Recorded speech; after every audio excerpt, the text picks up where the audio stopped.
उफ, कभी कभी तो मन करता है इन लंबे बालों को काट कर ना एकदम छोटा कर दूं। इतने भारी बाल है कि जूड़ा बनाने के बाद भी जमीन पर जाकर लगते हैं। चुप कर, कोई जरूरत नहीं है इन पर कैंची लगवाने की। जानती है कितनी मुश्किल से मैंने तेरे ये बाल बड़े किए हैं। बचपन से गोले के तेल से मालिश करके एलोवेरा जेल तेरे बालों में लगाकर इनकी खूब अच्छे से देखभाल की है, तब जाकर ये इतने लंबे हुए हैं। अब जल्दी से अपने बालों को समेट बेटी, हमें जाने में देरी हो रही है। अच्छा माँ, 10 मिनट दो, मैं अभी आती हूँ। कुछ देर में तैयार होकर प्रियंका अपनी माँ के साथ शर्मा जी के फंक्शन में चली जाती है, जहाँ कौशल्या भी अपने बेटे गगन के साथ वहाँ आई हुई होती है। कौशल्या की नजर जब प्रियंका के लंबे काले घने बालों पर पड़ती है तो वो उसे बड़े पसंद आते हैं। अरे वाह, कितने खूबसूरत बाल हैं इस लड़की के, बिल्कुल देवी माँ का रूप लग रही है। इतने सुंदर बाल तो मैंने आज तक किसी लड़की के नहीं देखे। अगर ये मेरी बहू बन जाए तो मेरा लंबे बालों वाली बहू का अरमान पूरा हो जाए। कौशल्या को प्रियंका पहली नजर में ही पसंद आ जाती है। वो शर्मा जी से उसके बारे में पता लगाती है, फिर अपने छोटे बेटे का रिश्ता लेकर प्रियंका के घर जाती है। गगन भी अच्छे परिवार से था, इसलिए प्रियंका के माता पिता भी इस रिश्ते के लिए हाँ कर देते हैं। कुछ दिनों बाद दोनों की शादी हो जाती है और प्रियंका ब्याह कर अपने ससुराल आ जाती है। प्रियंका के बाल देखकर पड़ोसने कहती हैं, वाह कौशल्या, तेरी छोटी बहू के बाल तो कितने सुंदर और लंबे हैं, लेकिन मुझे डर है कहीं इन्हीं बालों को लेकर दोनों बहुओं में संग्राम ना हो जाए। क्या मतलब? मतलब ये कि कहाँ छोटी बहू के इतने बड़े और लंबे बाल और कहाँ तुम्हारी बड़ी बहू बिल्कुल गंजी। अब ऐसा ना हो कि इन बालों के कारण ही तुम्हारी दोनों बहुओं में संग्राम छिड़ जाए। उन औरतों की बातें सुनकर अब कौशल्या को भी इस बात का डर सताने लगता है। तो वहीं प्रियंका जेठानी के गंजे होने की बात सुनकर हैरान थी। क्या गंजी जेठानी? हाँ बहू, तेरी जेठानी गंजी है और इसलिए शादी में उसने अपने सर पर घूंघट डाल रखा था। तभी उसकी जेठानी अंजलि कमरे से बाहर आती है, जो कि पूरी तरह गंजी होती है। अंजलि ने उन सब की बातें सुन ली थी और उसे सब पर बहुत गुस्सा आ रहा था। जिसे देखो बस देवरानी जी के बालों की तारीफ करता जा रहा है और मेरे गंजेपन का मजाक उड़ाते जा रहे हैं। आज तक किसी की हिम्मत नहीं हुई थी मेरे ही घर में आकर मेरे गंजेपन का मजाक उड़ाने की, लेकिन आज इस चुड़ैल के कारण मुझे ये सब बातें सुननी पड़ रही हैं। गुस्से में अंजलि अपनी देवरानी की तरफ देखती है और फिर अपने कमरे में चली जाती है। ऐसे कुछ दिन बीतते हैं। एक रोज गगन ऑफिस से घर लौटते वक्त अपनी बीवी के लिए गजरे लेकर आता है। ये लो डार्लिंग, ये तोहफा तुम्हारे लिए। अरे वाह, ये तो बहुत ही सुंदर गजरा है। हाँ, लेकिन तुम्हारे इन खूबसूरत बालों से नहीं, जब तुम इसे अपने खूबसूरत बालों में लगाओगी ना, तब इसकी खूबसूरती और भी बढ़ जाएगी। तो फिर अपने हाथों से ही लगा दो ना। तो उसके बालों में गजरा लगाता है।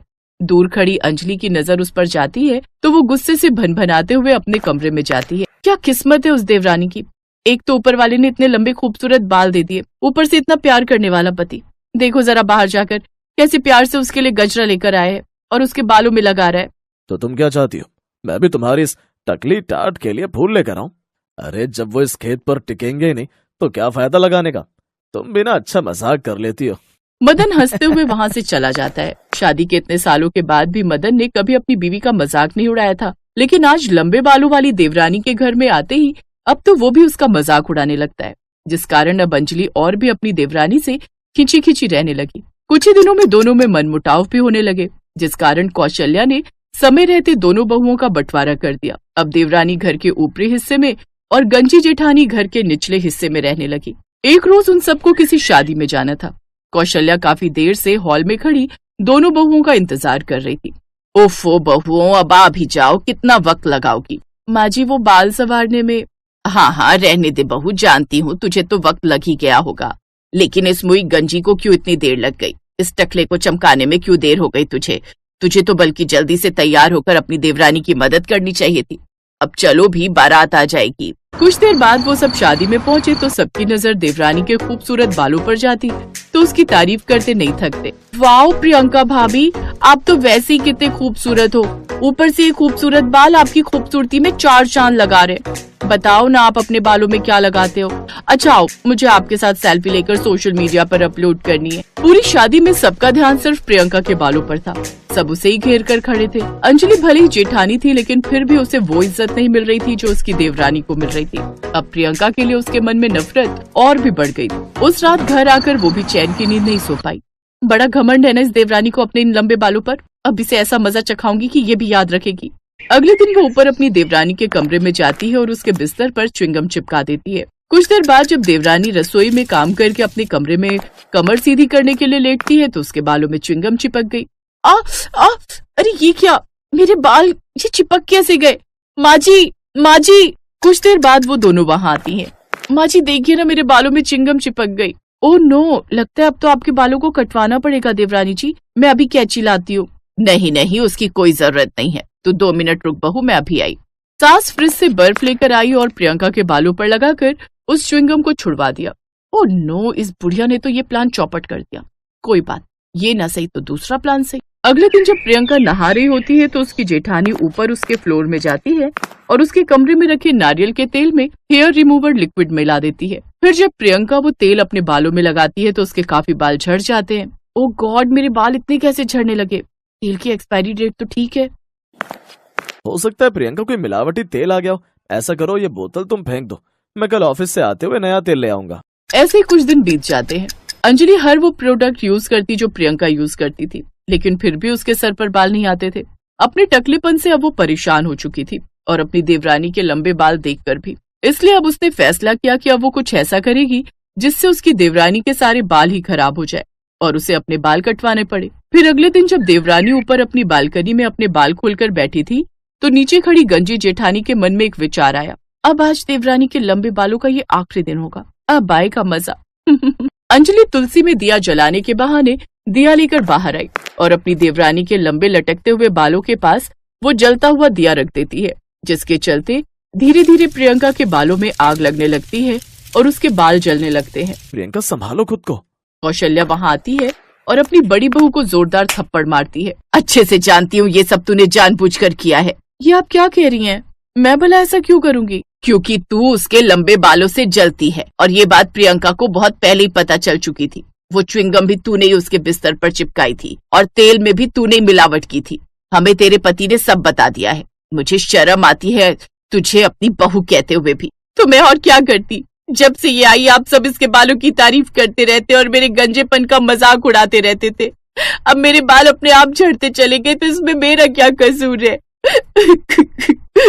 अंजलि रोने लगती है। तभी प्रियंका उसे गले से लगा लेती है। अगले दिन प्रियंका अंजलि को लेकर बालों वाले डॉक्टर के पास जाती है और उसके गंजेपन का इलाज करवाती है, जिससे उसके बताए हुए प्रोडक्ट से अब अंजलि के सर पर भी बाल आने लगते हैं और अब वो दोनों देवरानी जेठानी खुशी खुशी रहती हैं।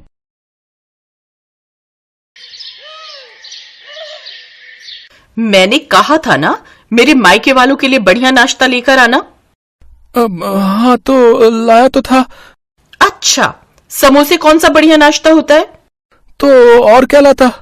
क्यों, जरा सा और आगे जाने में तुम्हारे पैरों में दर्द हो गया था क्या? बढ़िया पेस्ट्री ला सकते थे, ब्रेड पकौड़े, नमकीन, गुजिया, कितना कुछ ला सकते थे, लेकिन लाए क्या? वही सड़े भूसे समोसे। सड़े नहीं थे, एकदम ताजे थे तनु, तुम्हारी कसम, मैंने खुद देखे थे बनते हुए। एकदम चुप हो जाओ। हे भगवान, मेरी तो किस्मत ही फूट गई इस लल्लू से शादी करके। तुम एक काम करो, भाग जाओ यहाँ से। मेरा माथा बहुत गर्म है, अगर और मेरे सामने खड़े रहे ना तो।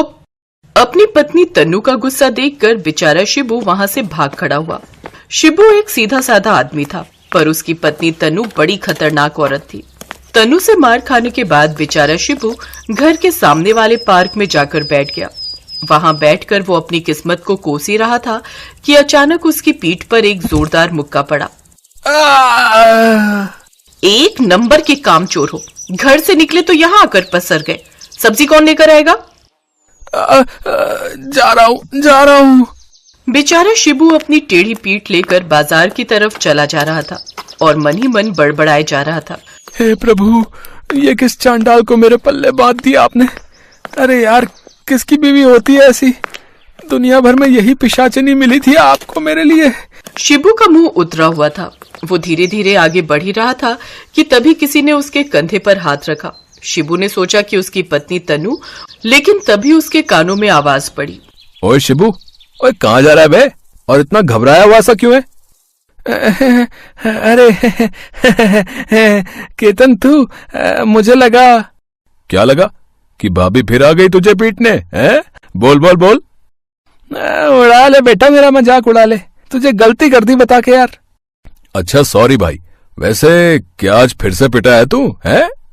हाँ यार, जब देखो हाथ उठा देती है, धोबन की तरह। अबे तो छोड़ क्यों नहीं देता उसे, हैं? क्यों उस धोबन का कुत्ता बना हुआ है? अबे अगर छोड़ने की बात करूंगा ना तो फिर वो मुझे छोड़ेगी नहीं, तोड़ देगी। तो फिर कुछ ऐसा करना पड़ेगा कि वो तुझे खुद ही छोड़कर चली जाए। है? ऐसा हो सकता है क्या? तेरे पास कोई आइडिया है क्या? हाँ है ना, तू दूसरी शादी कर ले, फिर वो गुस्से में तुझे छोड़कर चली जाएगी। केतन बहुत ही खुराफाती आदमी था, लेकिन इस बार उसकी राय शिबू को भी पसंद आ गई थी। वो उसी दिन से अपने लिए नई पत्नी की तलाश में जुट गया। फिर कुछ दिनों बाद पार्क में उसे एक लड़की नजर आई जिसके बाल बहुत ही घने और लंबे थे। और फिर उफ, क्या लड़की है यार, इतने गहरे घने काले बाल और ऊपर से क्या प्यारी सूरत है इसकी। हाँ, यही है वो। इसी को बनाऊंगा तन्नू की सौतन। अगर ऐसा हो गया ना तो कसम से तन्नू तो जल भुनकर मरी जाएगी। ओहो, कितने प्यारे बाल हैं इसके। और एक वो चुड़ैल, गिनकर 6 बाल लिए घूमती है सिर पर है। शिबू ने उस लड़की से हाय हेलो की और फिर उसके बालों की तारीफ करना शुरू कर दिया। फिर एक दिन शिबू ने उसे शादी का प्रस्ताव दे ही दिया, जिसे मोहिनी ने स्वीकार भी कर लिया। और फिर कहाँ मर गए थे सारा दिन? तमीज से बात कर, मैं शादी करने गया था। ये देख, ये है मोहिनी, तेरी सौतन। आज से ये इसी घर में रहेगी और अगर तुझे मंजूर नहीं तो चली जा अपने मायके। ये सुनकर तन्नू की आंखों में खून उतर आया और अगले ही पल शिबू की गर्दन उसके हाथों में थी। उधर मोहिनी अपने पति को बचाने की कोशिश करने लगी, लेकिन तन्नू ने उसे भी एक घुसा मारकर बेहोश कर दिया। तेरी हिम्मत कैसी हुई मोहिनी पर हाथ उठाने की? देख तन्नू, तू चाहे तो मार मार कर मेरी जान ले ले, लेकिन मैं अब मोहिनी से ही प्यार करूंगा। शिबू का इतना कहना ही था कि तन्नू ने उसकी गर्दन पकड़कर कि शिबू की सांस ही अटक गई। मेरे पति से दूर हट जा चुड़ैल। इतना कहकर तन्नू ने मोहिनी के बाल पकड़ लिए। तभी अचानक वो लंबी सांस लेकर बिस्तर से उठ बैठी। हे भगवान, ये क्या सपना देखा मैंने? तन्नू ने बगल में देखा तो उसका पति शिबू आराम से सो रहा था। उसने प्यार से शिबू के माथे पर हाथ फेरा। तभी शिबू भी डर कर उठ बैठा। है? कुछ चाहिए क्या, या मैं कुछ भूल गया? आई एम सॉरी, माफ कर दो मुझे। अच्छा ये बताओ, तुम्हें मेरे बाल कैसे लगते हैं? बहुत ही प्यारे, बहुत ही अच्छे। पर हुआ क्या? कुछ नहीं, आज से मैं कसम खाती हूँ तुम्हें कभी नहीं मारूंगी, पर उस केतन से दूर रहना, समझे? हैं? कौन केतन? कुछ नहीं, सो जाओ। उस दिन पहली बार शिबू और तन्नू एक साथ मुस्कुरा रहे थे।